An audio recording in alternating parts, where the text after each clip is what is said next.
సమాచారం కోసం 95 న్యూస్ ఇప్పుడు యాప్ లో మీ ముందుకు వచ్చింది. వెంటనే డౌన్లోడ్ చేసుకుని న్యూస్ అప్డేట్ తెలుసుకోండి. ప్రతి క్షణం ప్రజాక్షేమం కోసం. Welcome to 95 news. ప్రతిక్షణం ప్రజాక్షేమం కోసం నేను మీ మాదిరి. ఈ రోజు మనం గాంధీ భవన్ లో ఉన్నాము. ఈ రోజు మనతో పాటు ఉన్నారు కోఆర్డినేటర్ బండి శ్రీనివాస్ గారు. ఇప్పుడు మనం వారితో మాట్లాడొద్దాం. నమస్తే సార్.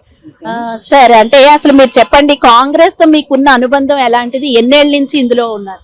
మేము ఒక దశాబ్ద కాలంగా కాంగ్రెస్ పార్టీ నుండి ఇంతకుముందు వేరే రాజకీయ పార్టీలు వివిధ హోదాల్లో పనిచేసాం.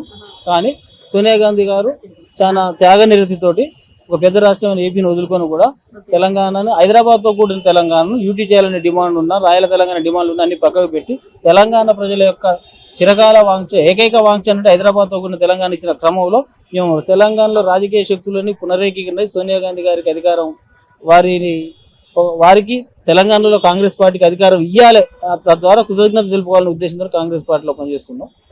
నోట్లు అన్నట్టు మాట్లాడారు కదా, దాని గురించి ఏమంటారు? అవునండి, ఒక మనిషి యొక్క విలువను తెలియజేయడానికి కరెన్సీతో పోల్చినటువంటి కేసీఆర్ గారు 80,000 పుస్తకాలు జరిగి ఏం విఘ్నత తెలుసుకుంటాం మేము ప్రశ్నించదలుచుకున్నాం. ఆయన 100 రూపాయల నోటు కాదు మేడం, ఆయన 1000 రూపాయల నోటు అని మేము అనుకుంటున్నాం.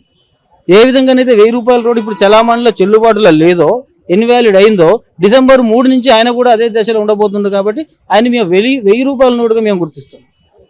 అలాగే రైతు బంధుని కనిపెట్టిందే మేము అని అంటున్నారు కదా. రైతు బంధువుని ఇంతకుముందు కాంగ్రెస్ గవర్నమెంట్ ఉన్నప్పుడు ఇన్పుట్ సబ్సిడీ పేరు మీద నిజమైన వ్యవసాయం చేసిన రైతులు ఎవరైతే ఉన్నారో, క్రాప్ లోన్స్ తీసుకున్న వాళ్ళకి ఇన్పుట్ సబ్సిడీ పేరు మీద ఎకరానికి 4,000 చొప్పున ఇచ్చేది. తద్వారా 2 సీజన్లకు కలిపి 8,000 ఇచ్చేది. దానిని కొంచెం మాడిఫై చేసి నేనే రైతు బంధుని కనిపెట్టినా, నేనే పేటెంట్, ఆయన పెద్ద రైతు క్షేమం కోసం కృషి చేసే శాస్త్రజ్ఞలాగా గొప్పలు కొట్టుకుంటుంటాను. కానీ ఆయన ఇప్పుడు ఐకేపీ సెంటర్లు మళ్ళీ స్టార్ట్ అవుతున్నాయి. గత సీజన్లో స్టార్ట్ అయినాయి, కొనుగోలు జరిగినాయి. ఎప్పుడు పంట ఉత్పత్తి వచ్చింది, ఆయన ఎప్పుడు కొనుగోలు చేశాడు. వేసవి కాలంలో స్కూళ్ళు, కాలేజీలు, అనేక ప్రభుత్వ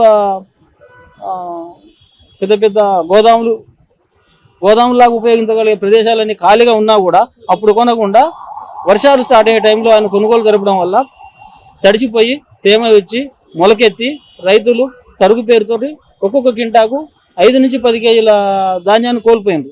ఆయన ధాన్యం ఇస్తున్నాం అంటున్నారు కదా ఇప్పుడు కేసీఆర్.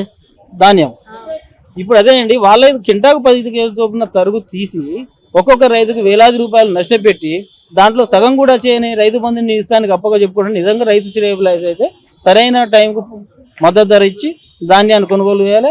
ఈ తరుగు పేరుతోని అక్రమమైన దోపిడీ చేయకూడదు. అది నిజమైన రైతు సంక్షేమం. చివరిగా చెప్పండి, మళ్ళీ కాంగ్రెస్ వస్తుంది అధికారంలో? ఖచ్చితంగా ఇప్పుడు తెలంగాణ వ్యాప్తంగా ఏ గ్రామంలో, ఏ పట్టణంలో, ఏ వర్గంలో చూసినా విద్యార్థులు కావచ్చు, యువకులు కావచ్చు, దుకాణదారులు కావచ్చు, చిరు వ్యాపారులు కావచ్చు, మహిళలు కావచ్చు, ఎనీ ఆర్గనైజ్డ్ సెక్టర్ లో ఎక్కడ మనం కదిలించినా కూడా ఈసారి ఖచ్చితంగా కాంగ్రెస్ అనే చెప్తున్నారు. కాబట్టి 100% వస్తుందని మేము విశ్వసిస్తున్నాం. Okay, right, thank you sir.